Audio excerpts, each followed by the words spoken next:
Walter. I am 67 years old and I have worked with my hands my entire life.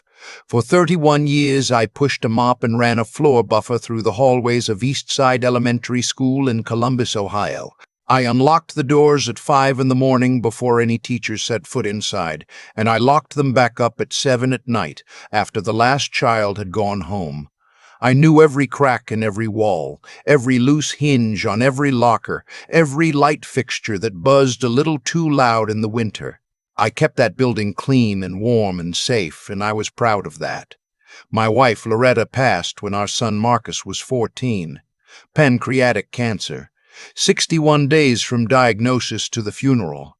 I have never in my life moved so fast and still been so completely unable to stop anything. After she was gone, it was just the two of us in our house on Garfield Avenue, a 3-bedroom house I paid off in full in 2003. Nothing fancy. The gutters needed replacing every few years, the back porch sagged a little on the left side, and the kitchen floor had one tile near the refrigerator that I had been meaning to fix since 2009. But it was ours. It was real. I raised Marcus the best way I knew how, which was the same way my own father raised me. By showing up. Every single day, no matter how tired I was, no matter what the weather was doing, no matter how my back felt after 8 hours on my feet, I showed up to his track meets. I showed up to his parent-teacher conferences. I showed up to every school play, every awards assembly, every graduation. When Marcus decided he wanted to become a firefighter and the training schedule meant he was up before 4 in the morning 3 days a week, I drove him to the station myself because the bus didn't run that early. I sat in that parking lot some mornings with a thermos of coffee and the radio on low, just to make sure he got inside all right. That is what fathers do. At least that is what this father did. Marcus became one of the finest men I have ever known. He has been a firefighter with Columbus Fire Station 14 for going on 12 years now. His captain told me once at a neighborhood cookout that Marcus was the kind of man you wanted next to you when things went bad. Not because he was the loudest or the strongest, but because he was the calmest. He thought clearly when everything around him was on fire. I cannot say I was surprised. I had watched him learn that quality the same slow, quiet way he learned everything else. He met Diane at a charity auction his fire station organized about 8 years ago. She was there volunteering for a non-profit she worked with downtown. Diane is a beautiful woman, smart, well-spoken, the kind of person who makes you feel heard when she talks to you. She was warm with me from the beginning, called me Mr. Walter for the first 2 years until I finally told her that was my father's name and she needed to stop making me feel old. After that, she called me Pop, and I liked that just fine.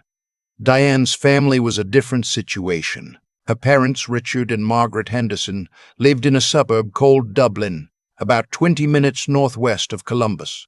Richard had built a real estate development business from nothing, and in fairness to the man, he had done well with it. They lived in a large house on a cul-de-sac with a 3-car garage and a back patio that cost more to build than my entire first year's salary at the school.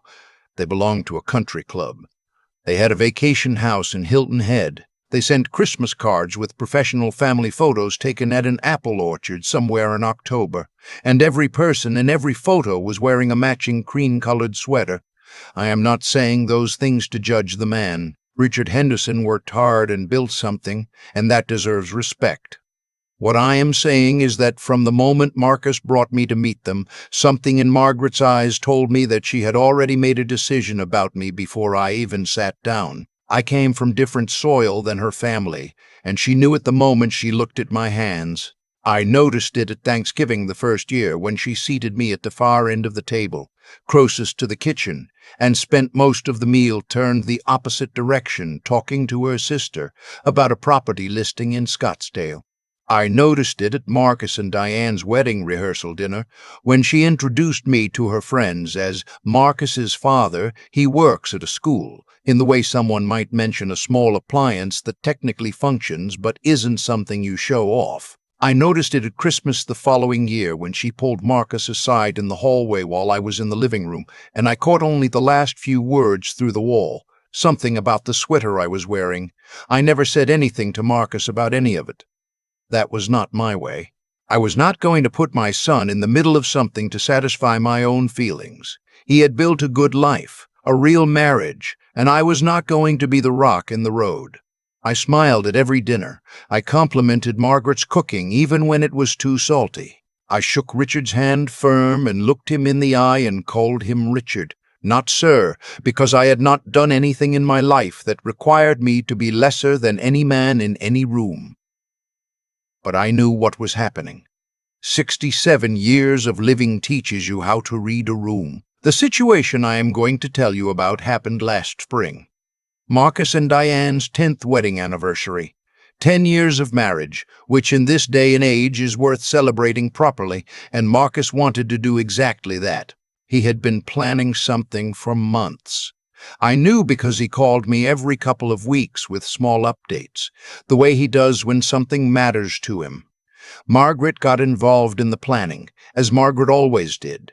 She proposed a dinner at the country club, private dining room, about 30 guests, formal dress, Diane's family, a few of their couple friends, some people from Marcus's station. It sounded fine to me. More formal than what I personally enjoy, but it was not my anniversary. About 3 weeks before the dinner, Marcus called me on a Thursday evening. I was sitting in the kitchen with a cup of decaf and the crossword from that morning. He asked me how I was doing. We talked about a water heater I was having trouble with in the basement, and then he went quiet for a moment, in the way he goes quiet when he is working up to something.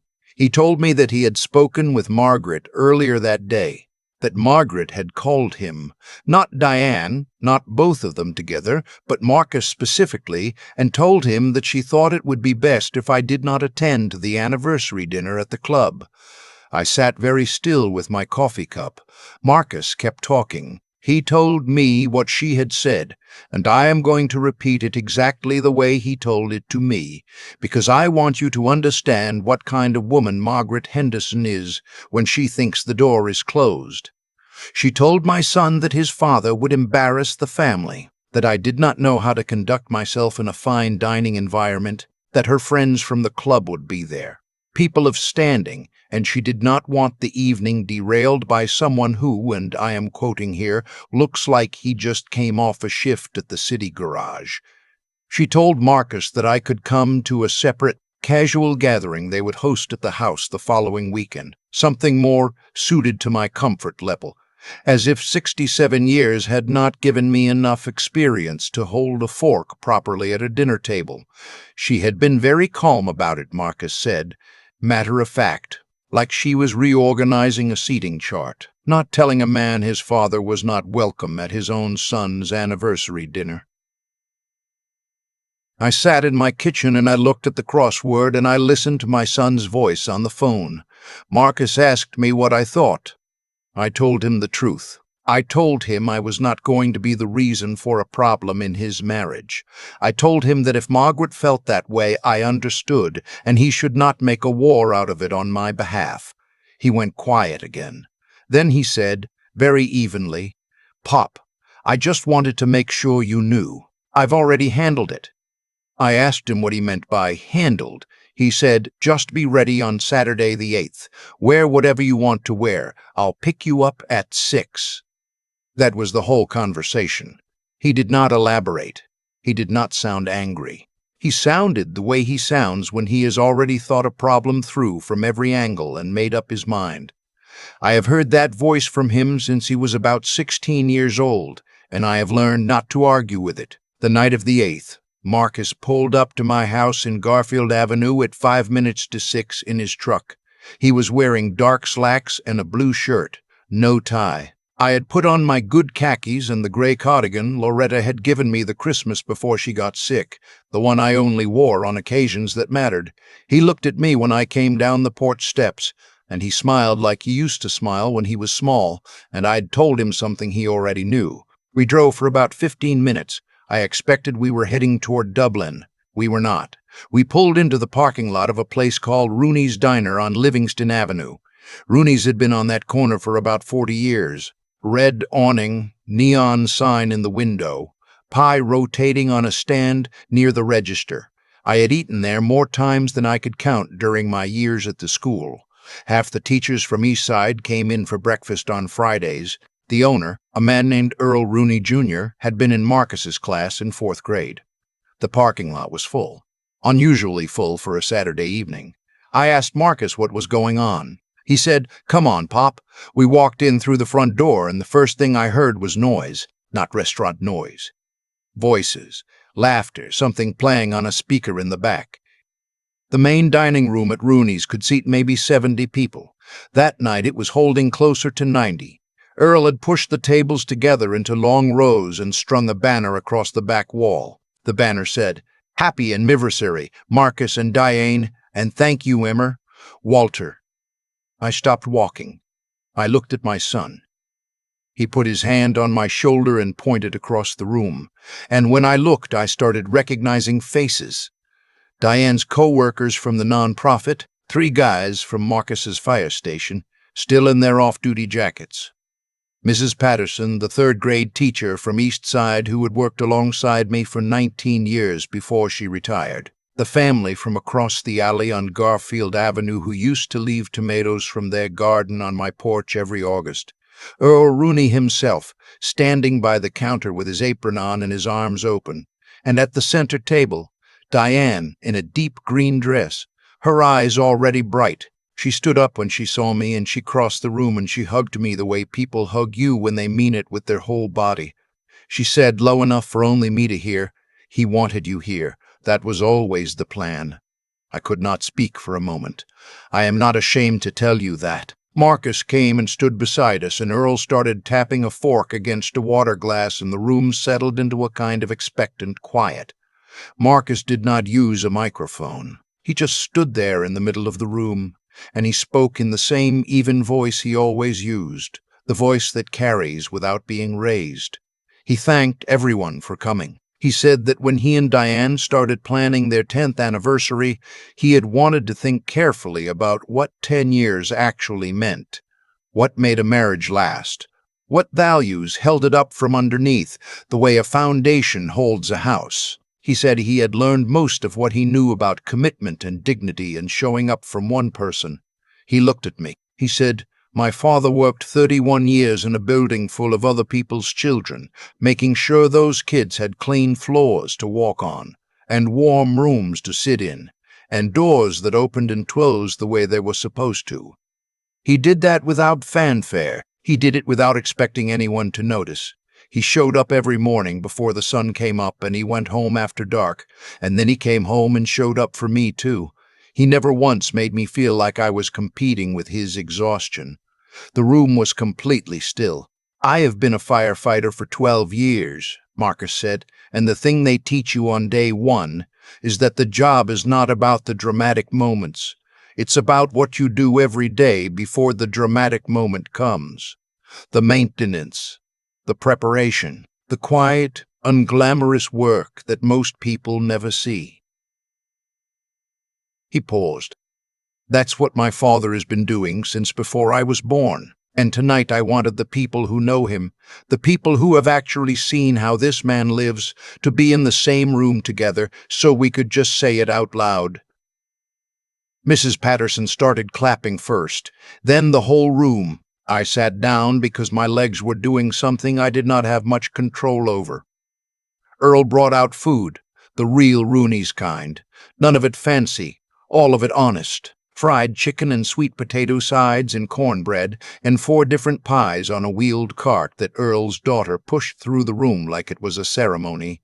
People came to my table all evening. The firefighters from Marcus's station pulled chairs up and sat with me for a long time, and one of them, a young man named Daniel who could not have been more than 28, told me he had grown up 2 streets from East Side Elementary, and that he remembered me specifically because I was the man who had let him use the school payphone on a winter morning in 1999 when his mother had not shown up to walk him home, and he was standing in the cold with nowhere to go. I did not remember that moment. I had not thought of it once in 25 years. To me it had been nothing. A child needed help, and I helped the child. Daniel had been carrying it for a quarter century. That is the thing about the work that doesn't get noticed. You don't see where it goes. Diane's parents were not there that evening. From what I understood, Marcus had called Richard that morning and told him that the anniversary celebration had been moved to Rooney's Diner on Livingston Avenue, and that formal wear was not required, and that everyone who mattered to him and Diane would be there. He had not argued. He had not explained. He had given the information the way you give information and left it at that. I found out later from Diane that Margaret had called the country club to confirm the private dining room reservation and discovered it had been canceled 2 days earlier, that Marcus had done that quietly, without announcement, without a confrontation, and without waiting for anyone's permission. Later that night, after most people had gone home and Earl was wiping down the tables and Marcus and Diane were saying goodbye to the last few guests by the door, Diane came and sat across from me in the booth. Just the two of us for a few minutes with the last of the coffee between us. She looked tired in the good way, the way you look when a long and meaningful day is finally settling into your body. She said, "I'm sorry it took this long for me to say this out loud. I saw what was happening and I let it go on longer than I should have. I told her not to do that. I told her that she was a good wife to my son and a good woman, and that families are complicated, and that she did not owe me an apology for her mother's decisions.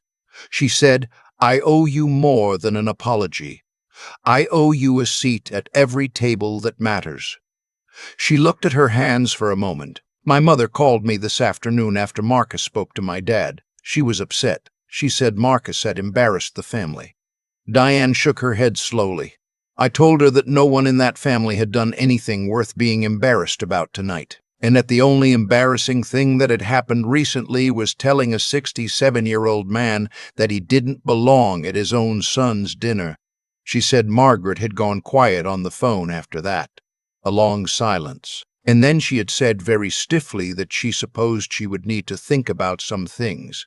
"That is not a full apology. I am old enough and honest enough to say so. But it was the first crack in a wall that had been standing for 8 years, and I have seen enough walls in my life to know that cracks are where the light starts coming through." Marcus drove me home around 10:30. We did not talk much on the way, which is something I have always loved about being with my son. The silence between us has never been uncomfortable. It is the silence of two people who already understand each other. He walked me up the porch steps the way he started doing a year or two ago, when my knee began giving me trouble in the cold. He waited while I found my key. I turned to him before I went inside and I told him I needed him to know something. I told him that his mother would have been proud of him that evening. Not for the party, not for the banner, not for any of the arrangements. Proud of the fact that he had never once, in 42 years of being my son, made me feel like a problem, like something to be managed or hidden or apologized for. That is not a small thing. That is not a thing that happens by accident. That is a thing a man decides probably many times without anyone watching. Marcus looked at me for a moment. He had his mother's eyes. "I have always said that." He said, "Pop, I learned that from you." Then he hugged me on the porch in the dark, the way he used to hug me when he was small and I came to pick him up from somewhere and he had been waiting a little longer than expected, and the relief of seeing me came out through his whole body. A full, real hug. The kind that says everything a voice is too small to carry. I went inside and I sat in the kitchen with the lights off for a while. There is a thing that happens when you have been carrying something for a long time and you finally set it down. Not the weightlifting, exactly. More like you become aware for the first time of just how heavy it had been. The evenings at the Hendersons' table where I sat straight and smiled and made myself invisible. The Christmas card photos I was never in. The birthday dinners where Margaret talked over me so consistently I eventually stopped trying to enter the conversation. Small things, each one. Nothing you could hold up and point to and say, "Look, here is the wound." Just an accumulation. Just a slow, steady message, delivered over 8 years, that some people's presence is inconvenient. I had told myself it was fine because Marcus was fine, because his marriage was good and his life was built on solid ground, and I was not the kind of man who needed a seat at every table. I had raised my son. My job had been done for years, but I think there is something in every person, regardless of age, regardless of how long you have practiced, not needing things, that still wants to be told they belong. That still needs, once in a while, for someone to stand up in a room full of people and say the name out loud. Marcus gave me that, not because I asked, not because I complained or made trouble or put him in an impossible position. He gave it to me because he saw what was happening, and he decided, quietly and completely on his own, that it was not acceptable, that his father's presence was not a problem to be managed, that the people who loved me, the teachers and neighbors and firefighters and diner owners who had known me for decades, deserved to be in a room with me. That 10 years of a marriage built on good values ought to be celebrated in a place that reflected those values. He gave me that, and in doing so, he gave me something I will carry for the rest of my life.